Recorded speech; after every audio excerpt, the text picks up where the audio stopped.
Hi guys, and welcome to this new video. These days the Mobile World Congress is taking place in Barcelona. And yesterday, the 26th of February, there were already some exciting announcements being made. For example, Samsung showed off their new Galaxy ring that is similar to the Aura ring or the Superhuman ring. So all these wearable rings that can track your health data in vitals and stuff like this. So they were showing this ring off. Then Honor introduced the new Magic 6 Pro, so the new flagship phone with all the latest specs and the latest camera advancements and so on. But I think Xiaomi really stole the show with all their announcement and all the buzz they generated at the Congress.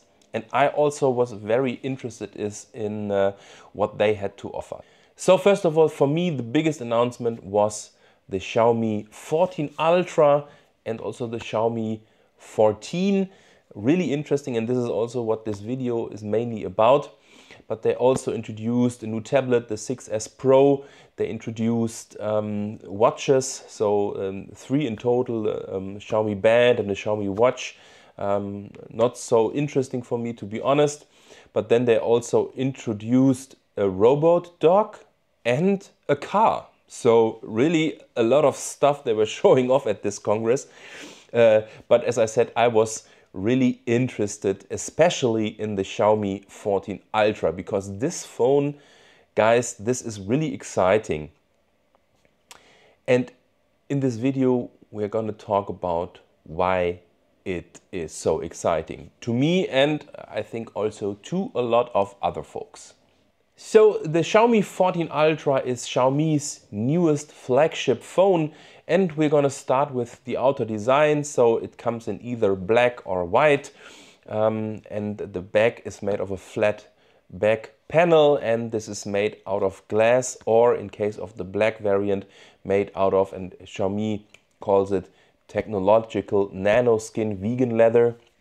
So it's basically artificial leather on the back, like for example on the Honor Magic V2, and I quite like this because it adds grip to the phone, and also you have no problems with fingerprints on these leather bags. Then you have the circular shaped camera bump that houses the 4 cameras, and this phone is all about camera because the cameras were co-developed with Leica. Also the color profiles were co-developed with Leica. So this is really the headline feature, but we're coming to the cameras in the next section. Then you have aluminum frame, and this is also reinforced aluminum, so it's much stronger, and also the glass on the front is stronger. And they're calling the glass Dragon crystal glass, similar to the Dragon armor architecture of the frame. So it's basically a reinforced glass. Coming to the front of the design. So the screen is not curved, but they call it micro curved. So the sides bend a little bit to make the device more comfortable to hold, but avoid distortion that you normally have with normally curved screens. So this is nice. And the screen is also very great. It's a 6.73 inch sized LTPO AMOLED. So LTPO, it refreshes dynamically at about 1 or 120 Hertz, like all the screen of the newest phones do. So this is great, and also plenty sharp and bright, coming in at 3200 times 1440 pixels, which is a pixel density of 522 ppi, and peak brightness in HDR mode is up to 3000 nits. So also a very bright screen, at least when viewing HDR content. Then let's go to performance. So the Xiaomi 14 Ultra features the newest Qualcomm Snapdragon 8 Gen 3 processor. It has 16 gigs of LPDDR5RX storage and 512 gigs of UFS 4.0 flash storage. There are also versions with up to 1 terabyte and also with 12 gigs of RAM, but at least in Germany, where I'm located, there is only one option, and this is the 16 gigs of RAM and 512 gigs of storage. So you may look at the local Xiaomi site to see if other configurations are available where you live. Then the device has a new and innovative cooling system which helps preventing overheating while gaming or doing other intensive tasks, and it helps also keeping the device cool while it's fast charging. Speaking of charging, so the device has a 5300 milliamp hour battery, and this in combination with the very efficient Snapdragon 8 Gen 3 should result in very good battery life. And it also supports 90 watts wired fast charging and 80 watts wireless fast charging. So nearly exactly the same watts amount when charging wired or wirelessly, and this is also very great.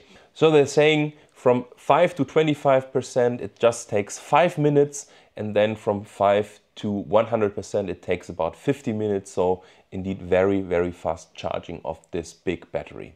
Then regarding battery health, they're stating that the battery will stay above 80% capacity even after 1600 charging cycles.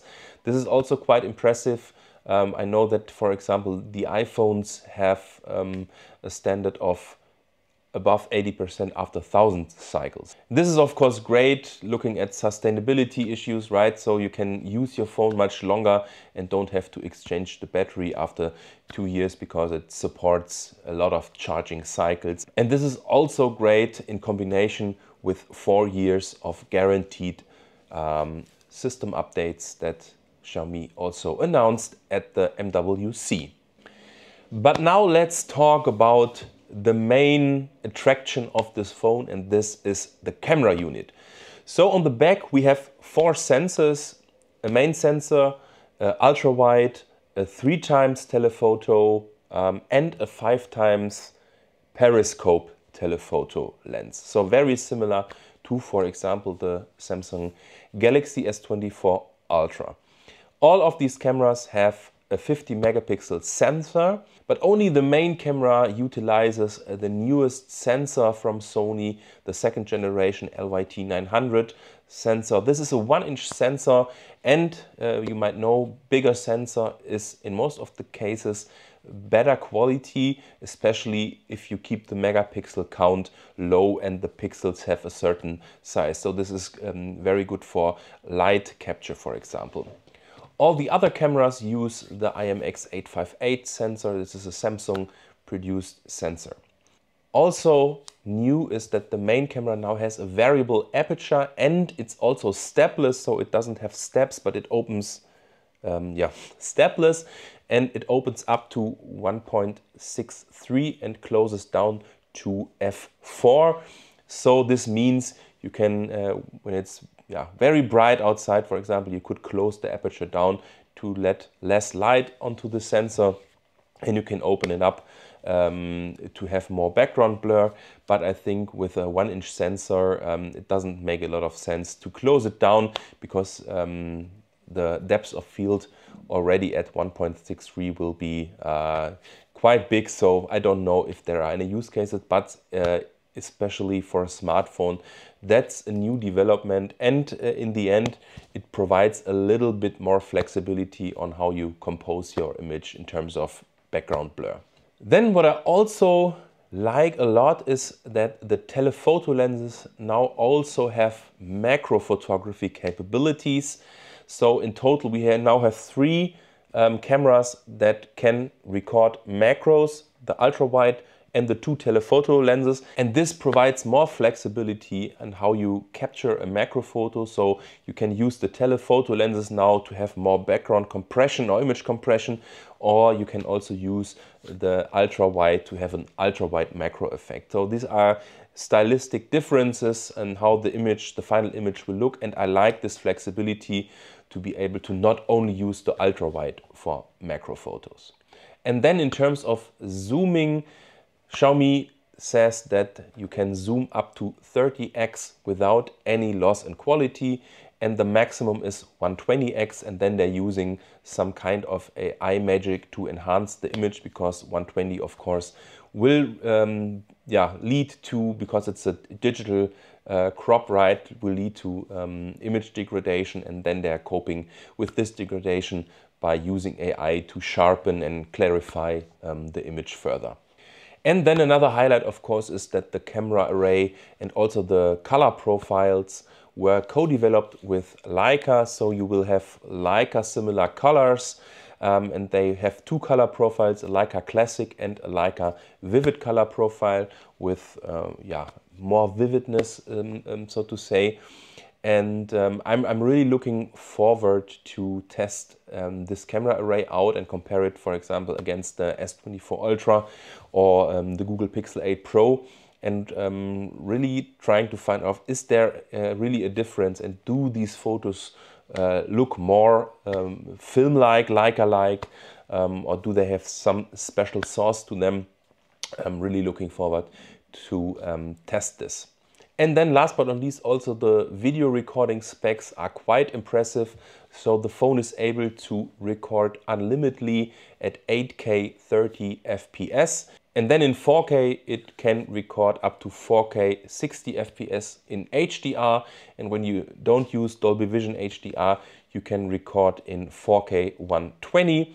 And then also very impressive is the slow-mo capabilities. It can record up to full HD at 1920 FPS.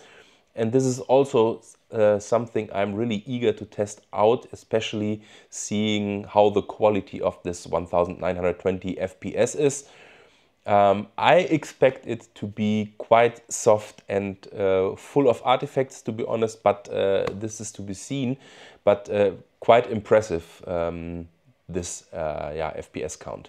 And then there is again the photography kit that all the pre-orders get for free, but otherwise it costs around 200 euros, which is a grip that adds physical controls to the phone and also a battery, and makes it even more like a Leica M camera, for example. But then there's also the Xiaomi 14, so the non-Ultra version. And in Europe, they're skipping the Pro, so the Pro, the 14 Pro will not come out in Europe. They will have the 14 and the 14 Ultra.